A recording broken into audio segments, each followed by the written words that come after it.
Hello ಎಲ್ಲರಿಗೂ, ನನ್ನ ಹೆಸರು ಮಂಜುನಾಥ್. ಈ ಪರ್ಟಿಕ್ಯುಲರ್ ವಿಡಿಯೋದಲ್ಲಿ ನಾನು ನಿಮಗೆ ಯಾವ ರೀತಿ ರಿಯಾಕ್ಟ್ ಹುಕ್ಸ್ ಅನ್ನು ತುಂಬಾ ಸುಲಭದಲ್ಲಿ ಕಲಿಬಹುದು ಅಂತೇಳಿ ಎಕ್ಸ್ಪ್ಲೈನ್ ಮಾಡ್ತೇನೆ. So without delay video start ಮಾಡುವ. ಸೊ ಫಸ್ಟ್ ಹುಕ್ ಯಾವುದು ಅಂತ ಹೇಳಿದ್ರೆ ನಮ್ದು ಯೂಸ್ ಸ್ಟೇಟ್ ಅಂತೇಳಿ ಹುಕ್. ಇದು ತುಂಬಾ ಸುಲಭದ ಹುಕ್, ಮತ್ತೆ ನೀವು ಆಲ್ರೆಡಿ ಯೂಸ್ ಮಾಡಿರ್ಬೋದು ನನ್ನ ಪ್ರೀವಿಯಸ್ ಟ್ಯುಟೋರಿಯಲ್ ಅಂತ ನೋಡಿದ್ರೆ. ಬಟ್ ಈ ಹುಕ್ ಎಂತಕ್ಕೆ ಯೂಸ್ ಆಗ್ತದೆ ಅಂತ ಹೇಳಿದ್ರೆ ನಮಗೆ ಡೈನಾಮಿಕ್ ವ್ಯಾಲ್ಯೂ ಕೊಡ್ಲಿಕ್ಕೆ ಯೂಸ್ ಆಗ್ತದೆ. ಈಗ ನಮಗೆ ಇದನ್ನು ಯೂಸ್ ಮಾಡಿ ಇನ್ಕ್ರೀಸ್ ಮತ್ತೆ ಡಿಕ್ರೀಸ್ ಎಲ್ಲ ಮಾಡ್ಲಿಕ್ಕೆ ಆಗ್ತದೆ ನಮ್ಮ ಕೌಂಟ್ ಅನ್ನು. ಸೊ ಈಗ ನಾನು ಇಲ್ಲಿ ನಾರ್ಮಲ್ ವೇರಿಯಬಲ್ ಹಾಕಿದ್ರೆ, ಈಗ ನಾನು let count is equal to 0 ಅಂತೇಳಿ ಹಾಕಿದ್ರೆ ನನಗೆ ರಿಯಾಕ್ಟ್ ಅಲ್ಲಿ ಪ್ಲಸ್ ಮತ್ತೆ ಮೈನಸ್ ಮಾಡ್ಲಿಕ್ಕೆ ಆಗುದಿಲ್ಲ. ಎಂತಕಂದ್ರೆ ಅದು ಬೈ ಡಿಫಾಲ್ಟ್ ಜಾವಾ ಸ್ಕ್ರಿಪ್ಟ್ ಆಗ್ತದೆ. ಈಗ ಜಾವಾ ಸ್ಕ್ರಿಪ್ಟ್ ಅಲ್ಲೇ ನಾವು ಹಾಗೆ ಮಾಡೋದಿರ್ತಿದ್ರೆ ನಮಗೆ ಈ ರಿಯಾಕ್ಟ್ ಫ್ರೇಮ್ವರ್ಕ್ ಎಂತಕ್ಕಿರೋದು ರಿಯಾಕ್ಟ್ ಫ್ರೇಮ್ವರ್ಕ್ ಎಂತಕ್ಕಿರೋದು ಅಂತ ಹೇಳಿದ್ರೆ ನಾವು ಡೈನಾಮಿಕ್ ಆಗಿ ನಮ್ಗೆ ಎಂತಾದೊಂದು ಇಂಟ್ರಾಕ್ಟ್ ಮಾಡ್ತಿರುವಾಗ ಅದು ಬೇರೆ ವಿಷಯವನ್ನು ಚೇಂಜ್ ಮಾಡ್ಲಿಕ್ಕೆ ಆಗಬೇಕು. ನಾವು ಪ್ರೋಗ್ರಾಮೆಟಿಕಲ್ ವರ್ಡ್ ಅಲ್ಲಿ ಅದನ್ನು ರೀರೆಂಡರಿಂಗ್ ಅಂತೇಳಿ ಹೇಳ್ತೇವೆ. ಸೊ ಅದಾಗಬೇಕಾದದ್ದು. ಈ ಪರ್ಟಿಕ್ಯುಲರ್ ಹುಕ್ ಅನ್ನು ನಾವು ಯೂಸ್ ಸ್ಟೇಟ್ ಅಂತೇಳಿ ರಿಯಾಕ್ಟ್ ಇಂದ ಇಂಪೋರ್ಟ್ ಮಾಡಿ ಫಸ್ಟಿಗೆ ಇನಿಷಿಯಲ್ ವ್ಯಾಲ್ಯೂ ಕೊಡೋದು. ಈ ಇನಿಷಿಯಲ್ ವ್ಯಾಲ್ಯೂ ಈ ಪರ್ಟಿಕ್ಯುಲರ್ ಕೌಂಟಿಗೆ ಸೆಟ್ ಆಗ್ತದೆ. ಇಲ್ಲಿ ಸೆಕೆಂಡ್ ಪ್ಯಾರಾಮೀಟರ್ ಎಂತಕ್ಕಿರೋದು ಅಂತ ಹೇಳಿದ್ರೆ ಈ ಪರ್ಟಿಕ್ಯುಲರ್ ಕೌಂಟ್ ಅನ್ನು ನಮ್ಗೆ ಎಲ್ಲಿಯಾದ್ರೂ ಬೇರೆ ಕಡೆ ಚೇಂಜ್ ಮಾಡ್ಲಿಕ್ಕಿದ್ರೆ ನಾವು ಈ ಪರ್ಟಿಕ್ಯುಲರ್ ಫಂಕ್ಷನ್ ಅನ್ನು ಕಾಲ್ ಮಾಡಿ ಆ ವ್ಯಾಲ್ಯೂ ಅನ್ನು ಅಪ್ಡೇಟ್ ಮಾಡ್ಲಿಕ್ಕೆ ಆಗ್ತದೆ. ಸೊ ಹಾಗಾಗಿರೋದ್ರಿಂದ ನಾನು ಈ ಪರ್ಟಿಕ್ಯುಲರ್ ಇನ್ಕ್ರೀಸ್ ಬಟನ್ ಅಲ್ಲಿ ಆನ್ ಕ್ಲಿಕ್ ಅಂತೇಳಿ ಹಾಕಿ ಇಲ್ಲಿ ಒಂದು ಆರೋ ಫಂಕ್ಷನ್ ಹಾಕಿದ್ದಾನೆ. ಈ ಪರ್ಟಿಕ್ಯುಲರ್ ಆರೋ ಫಂಕ್ಷನ್ ಒಳಗೆ ಸೆಟ್ ಕೌಂಟ್ ಮತ್ತೆ ಕೌಂಟ್ ಪ್ಲಸ್ 1 ಅಂದ್ರೆ ಈ ಕೌಂಟ್ ಇದು ವ್ಯಾಲ್ಯೂ ಅಂತ ಇರ್ತದೆ. ಈಗ 0 ಇದ್ರೆ ಕೌಂಟ್ ಇದು ವ್ಯಾಲ್ಯೂ ಕೌಂಟ್ ಪ್ಲಸ್ 1 ಆಗ್ತದೆ. ಮತ್ತೆ ಈ ಪರ್ಟಿಕ್ಯುಲರ್ ಸೆಟ್ ಕೌಂಟ್ ಫಂಕ್ಷನ್ ನಾವಿಲ್ಲಿ ಡಿಫೈನ್ ಮಾಡಿದ್ದೇವಲ್ಲ, ಇದನ್ನು ಕಾಲ್ ಮಾಡಿದ ತಕ್ಷಣ ಅದು ಅಪ್ಡೇಟ್ ಆಗ್ತದೆ. ಸೊ ಇದು ಯೂಸ್ ಸ್ಟೇಟ್, ಇದು ಸಿಂಪಲ್ ವರ್ಕಿಂಗ್. ಸೇಮ್ ಇಲ್ಲಿ ಸಹ ನಾನು ಕೌಂಟ್ ಮೈನಸ್ ಅಂತೇಳಿ ಹಾಕಿದ್ದೇನೆ ಡಿಕ್ರೀಸಿಗೆ, ಅವಾಗ ಅದು ಕೌಂಟ್ ಇದು ವ್ಯಾಲ್ಯೂ ಡಿಕ್ರೀಸ್ ಮಾಡ್ತದೆ. ಸೊ ಹಾಗಾಗಿರೋದ್ರಿಂದ ನಮಗೆ ತುಂಬ ಸುಲಭದಲ್ಲಿ ಇನ್ಕ್ರೀಸ್ ಮತ್ತೆ ಡಿಕ್ರೀಸ್ ಮಾಡುವಾಗ ನಮಗೆ ವ್ಯಾಲ್ಯೂ ಚೇಂಜ್ ಮಾಡ್ಲಿಕ್ಕೆ ಆಗ್ತದೆ. ಇನ್ನು ನೆಕ್ಸ್ಟ್ ನಾವು ಯೂಸ್ ಎಫೆಕ್ಟ್ ಹುಕ್ ಅನ್ನು ಕಲೀಲಿಕ್ಕೆ ಸ್ಟಾರ್ಟ್ ಮಾಡುವ. ಸೊ ಫಸ್ಟ್ ಆಫ್ ಆಲ್ ಈ ಪರ್ಟಿಕ್ಯುಲರ್ ಯೂಸ್ ಎಫೆಕ್ಟ್ ಹುಕ್ ಎಂತಕ್ಕೆ ಇರೋದು ಅಂತ ಹೇಳಿದ್ರೆ ನಮ್ಗೆ ಎಂತಾದ್ರೂ ಒಂದು ಸೈಡ್ ಎಫೆಕ್ಟ್ ಕೊಡ್ಲಿಕ್ಕೆ ಇರೋದು. ಸೊ ಈಗ ಪ್ರೋಗ್ರಾಮೆಟಿಕಲಿ ಸೈಡ್ ಎಫೆಕ್ಟ್ ಅಂತ ಹೇಳಿದ್ರೆ ನೀವೀಗ ನಿಮ್ಮ ಟ್ಯಾಬ್ಲೆಟ್ ಎಲ್ಲ ತಿನ್ನುವಾಗ ಸೈಡ್ ಎಫೆಕ್ಟ್ ಬರ್ತದಲ್ಲ, ಆ ಪರ್ಟಿಕ್ಯುಲರ್ ರೀತಿಯ ಸೈಡ್ ಎಫೆಕ್ಟೇ. ಬಟ್ ನಮಗೆ ಪ್ರೋಗ್ರಾಮಲ್ಲಿ ನಮಗೆ ಆ ಸೈಡ್ ಎಫೆಕ್ಟನ್ನು ನಾವು ಯೂಸ್ ಮಾಡ್ತೇವೆ. ಈಗ ನೀವೆಂತಾದ್ರು ಒಂದು ಟ್ಯಾಬ್ಲೆಟ್ ತಗೊಂಡ್ರೆ ಆ ಪರ್ಟಿಕ್ಯುಲರ್ ಎಂತಾದ್ರು ಪ್ರಾಬ್ಲಮ್ ಇದ್ರೆ ಅದು ಕ್ಯೂರ್ ಆಗ್ತದೆ. But may be side effect ಬರ್ತದಲ್ಲ, ಆ ಪರ್ಟಿಕ್ಯುಲರ್ ಸೈಡ್ ಎಫೆಕ್ಟ್ ನಿಮ್ಮ ಹೆಲ್ತಿಗೆ ಕೆಟ್ಟದು. ಬಟ್ ನಮ್ಮ ಈ ಪರ್ಟಿಕ್ಯುಲರ್ ಯೂಸ್ ಎಫೆಕ್ಟ್ ಉಂಟಲ್ಲ ರಿಯಾಕ್ಟಲ್ಲಿ, ಅದು ನಮಗೆ ಸೈಡ್ ಎಫೆಕ್ಟನ್ನು ಯೂಸ್ ಮಾಡಿ ನಮಗೆ ತುಂಬ ವಿಷಯಗಳನ್ನು ಮಾಡ್ಲಿಕ್ಕೆ ಆಗ್ತದೆ. ನಾವು ಅದನ್ನು ಕಲಿಯುವ ಯಾವ ರೀತಿ ಅದನ್ನು ಮಾಡ್ಬೋದು ಅಂತೇಳಿ.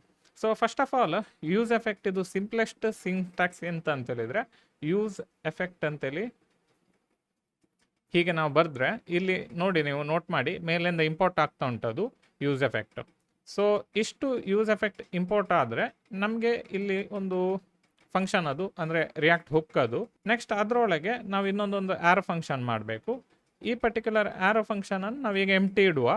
ನೆಕ್ಸ್ಟ್ ಆರೋ ಫಂಕ್ಷನ್ ಆದ ನಂತರ ನಮಗೆ ಇಲ್ಲಿ ಡಿಪೆಂಡೆನ್ಸಿ ಅರೇ ಅಂತೇಳಿ ಉಂಟು.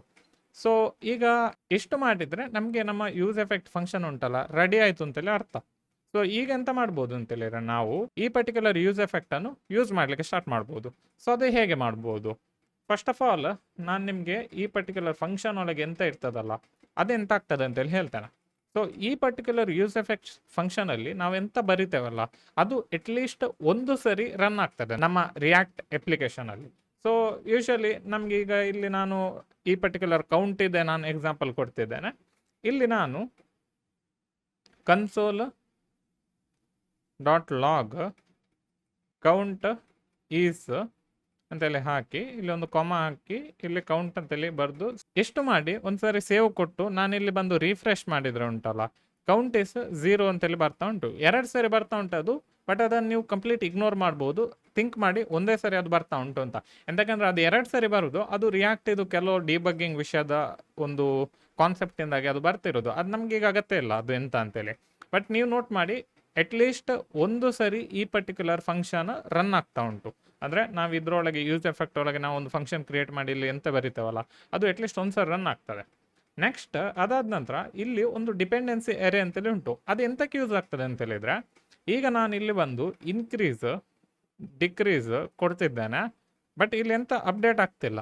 ಅದೆಂತಕ್ಕೆ ಅಪ್ಡೇಟ್ ಆಗ್ತಿಲ್ಲ ಅಂತ ಹೇಳಿದ್ರೆ ನಮ್ಮ ಈ ಪರ್ಟಿಕ್ಯುಲರ್ ಯೂಸ್ ಎಫೆಕ್ಟಿಗೆ ಅದು ಅಪ್ಡೇಟ್ ಮಾಡಬೇಕು ಅಂತೇಳಿ ಗೊತ್ತಿಲ್ಲ. ಸೊ ಈಗ ಎಟ್ ದ ಮೂಮೆಂಟ್ ಅದೆಂತ ಮಾಡ್ತಾ ಉಂಟು ಅಂತ ಹೇಳಿದ್ರೆ ಯೂಸ್ ಎಫೆಕ್ಟ್ ಜಸ್ಟ್ ಒಂದು ಸೈಡ್ ಎಫೆಕ್ಟ್ ರನ್ ಮಾಡ್ತಾ ಉಂಟು. ಎಂತ ಅದು ಜಸ್ಟ್ ಒಂದ್ಸರಿ ಅದನ್ನು ಕೌಂಟ್ ಈಸ್ 0 ಅಂತೇಳಿ ಪ್ರಿಂಟ್ ಮಾಡೋದು ಅಷ್ಟೇ. ನಮಗೆ ಅದನ್ನು ಕಂಟ್ರೋಲ್ ಮಾಡಬೇಕಿದ್ರೆ ನಾವು ಇಲ್ಲಿ ಬಂದು ಕೌಂಟ್ ಅಂತೇಳಿ ಕೊಡ್ತೇನೆ. ನಾನು ಸೇವ್ ಕೊಡ್ತಿದ್ದೇನೆ. ನೆಕ್ಸ್ಟ್ ಒಂದ್ಸರಿ ರಿಫ್ರೆಶ್ ಕೊಡ್ತೇನೆ, ಜಸ್ಟ್ ಒಂದ್ಸರಿ ನಮಗೆ ಕ್ಲಿಯರ್ ಆಗಲಿಕ್ಕೋಸ್ಕರ. ಕೌಂಟ್ ಇಸ್ 0 ಅಂತೇಳಿ ಬರ್ತಾ ಉಂಟು. ಈಗ ನಾನು ಇಲ್ಲಿ ಇನ್ಕ್ರೀಸ್ ಅಂತೇಳಿ ಕೊಟ್ಟರೆ ಉಂಟಲ್ಲ, ಕೌಂಟ್ ಇಸ್ 1 ಅಂತೇಳಿ ಬರ್ತಾ ಉಂಟು.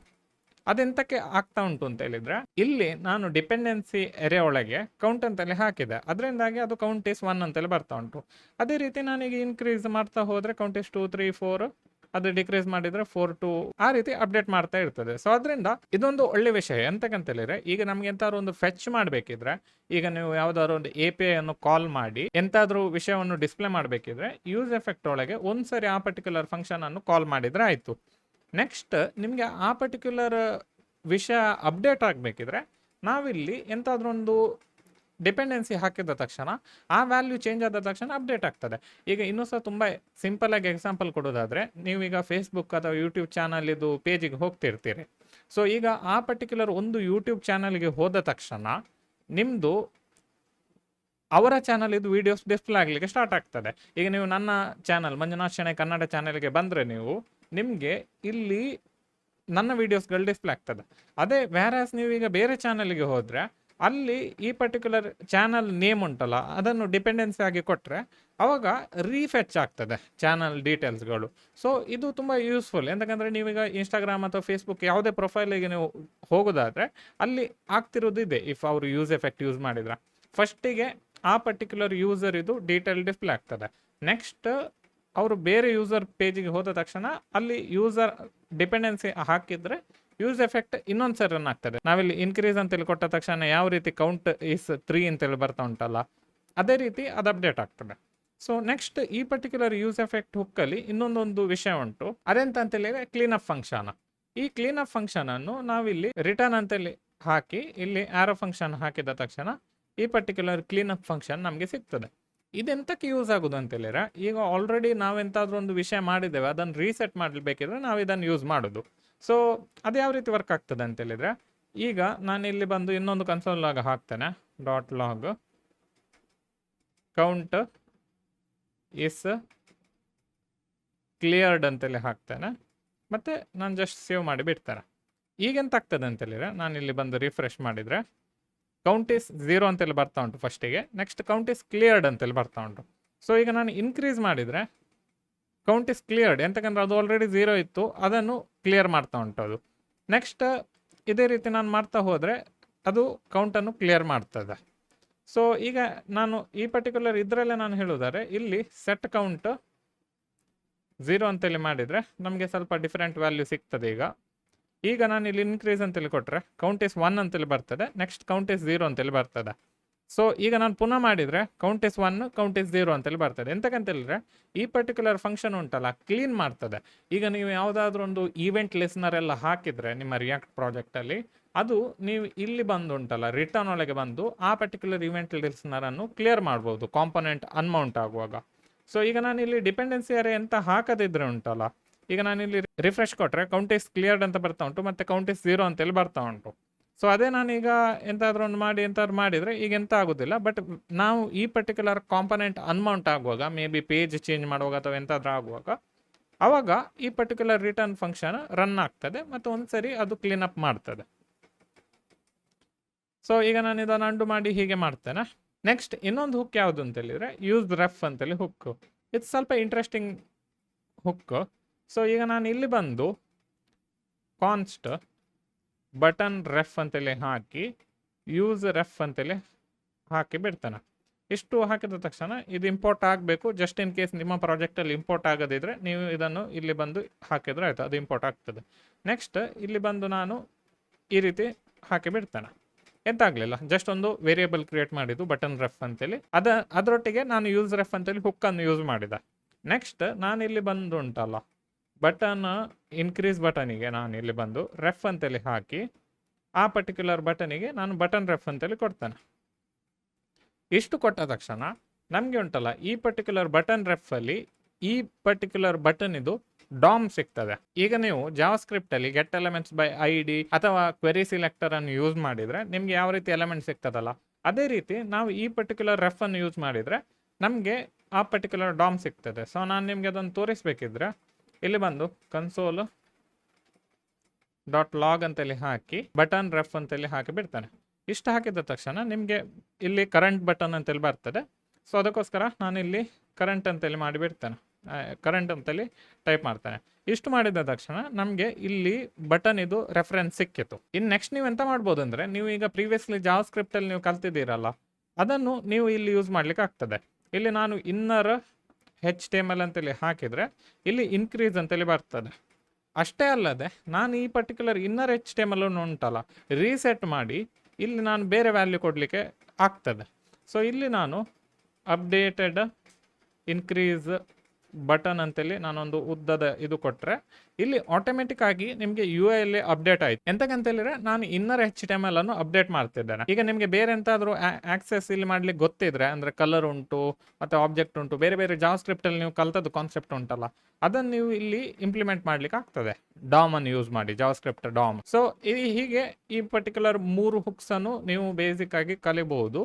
ಈಗ ನಾನು ಪುನಃ ಸಮರೈಸ್ ಮಾಡೋದಾದ್ರೆ, ಇದು ಫಸ್ಟಿಗೆ ಯೂಸ್ ಸ್ಟೇಟ್ ನಾವು ಇಂಪೋರ್ಟ್ ಮಾಡಿದ್ದೇವೆ. ಯೂಸ್ ಸ್ಟೇಟ್ ಅನ್ನು ಇದನ್ನು ಫಸ್ಟಿಗೆ ಇನಿಷಿಯಲ್ ವ್ಯಾಲ್ಯೂ ಅನ್ನು ನಾವು ಸೆಟ್ ಮಾಡ್ಬೋದು, 0 ಅಂತೇಳಿ ಹಾಕಿದ್ದೇನೆ ಇದರಲ್ಲಿ. ನೆಕ್ಸ್ಟ್ ನಿಮಗೆ ಅದೇ ರೀತಿ ಆ ಪರ್ಟಿಕ್ಯುಲರ್ ಯೂಸ್ ಸ್ಟೇಟ್ ಅನ್ನು ಸೆಟ್ ಕೌಂಟ್ ಅಂತೇಳಿ ಹಾಕಿ ಅಪ್ಡೇಟ್ ಮಾಡ್ಲಿಕ್ಕೆ ಆಗ್ತದೆ ನಮಗೆ. ಎಂತಂದ್ರೆ ಇಲ್ಲಿ ಕೌಂಟ್ ಮತ್ತೆ ಸೆಟ್ ಕೌಂಟ್ ಅಂತೇಳಿ ನಾವು ಯೂಸ್ ಸ್ಟೇಟಿಗೆ ಸೆಟ್ ಮಾಡಿ ಇಟ್ಟಿದ್ದೇವೆ. ನೆಕ್ಸ್ಟ್ ಅದಾದ ನಂತರ ಯೂಸ್ ಎಫೆಕ್ಟ್, ಇದೊಂದು ಸೈಡ್ ಎಫೆಕ್ಟ್ ಯೂಸ್ ಮಾಡ್ಲಿಕ್ಕೆ ಇರೋದು ರನ್ ಮಾಡಲಿಕ್ಕೆ. ಸೊ ಈ ಪರ್ಟಿಕ್ಯುಲರ್ ಸೈಡ್ ಎಫೆಕ್ಟ್ ರನ್ ಮಾಡುವಾಗ ನಾವಿಲ್ಲಿ ಫಸ್ಟಿಗೆ ಕೌಂಟ್ ಅನ್ನು ಡಿಸ್ಪ್ಲೇ ಮಾಡುವಾಗೆ ಮಾಡಿದೆವು. ಸೊ ಇಲ್ಲಿ ಇನ್ಕ್ರೀಸ್ ಬಟನ್ ಅಥವಾ ಡಿಕ್ರೀಸ್ ಬಟನ್ ಕ್ಲಿಕ್ ಕೊಟ್ಟ ತಕ್ಷಣ ಇಲ್ಲಿ ಕೌಂಟ್ ಅಂತೇಳಿ ಡಿಸ್ಪ್ಲೇ ಆಗ್ತದೆ, ಅಂದರೆ ಎಂತ ಕೌಂಟ್ ಅದು ಡಿಸ್ಪ್ಲೇ ಆಗ್ತಾಯಿತ್ತು.